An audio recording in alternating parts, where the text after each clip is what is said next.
Hello, and welcome to Psyphoria. Have you ever felt like you're wearing a mask? Like the person you show to the world isn't quite the real you? If so, you're not alone.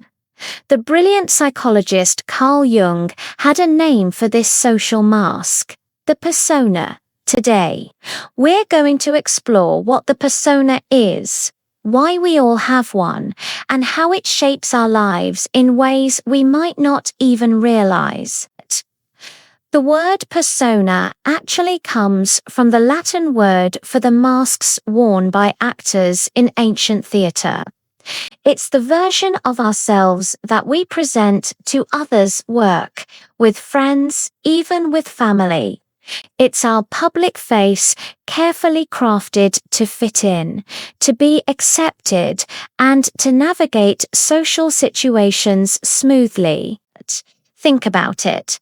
Are you the exact same person with your boss as you are with your best friend? Probably not. You adapt. You highlight certain traits and suppress others.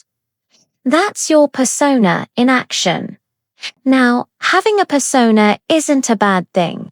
In fact, it's essential for a functional society. It helps us interact politely, maintain professional boundaries, and collaborate effectively. Imagine a world where everyone acted on every single impulse without a filter. It would be chaos. Our persona is a vital tool that allows us to play the many different roles life demands of us: employee, parent, student. It's the diplomat that represents our inner world to the outer world. The real challenge arises, however, when we become too attached to the mask. Jung warned about the danger of over-identifying with our persona. This happens when we start to believe that the mask is our true self. We get so caught up in being the perfect employee, the cool friend, or the dependable partner that we lose touch with who we are underneath it all. But our own feelings, desires, and authentic personality get buried.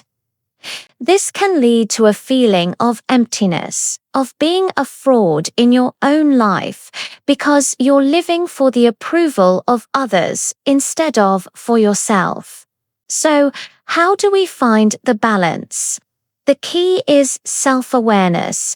It starts by consciously recognizing the different masks you wear throughout your day. Ask yourself, who am I when no one is watching? What do I genuinely think and feel away from the expectations of others? This process of looking inward is what Jung called individuation, the journey of becoming your whole authentic self. It's about integrating the persona with the deeper parts of your psyche, not discarding it. The goal isn't to be mask-free, but to be the conscious wearer of the mask, not its puppet.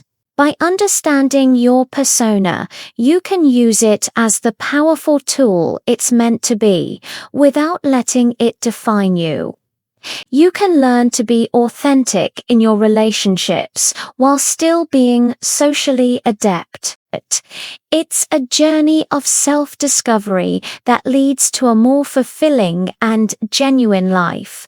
What are your thoughts on this? Do you notice your own persona in action? Share your experiences in the comments below. Thanks so much for joining us on this deep dive into the mind.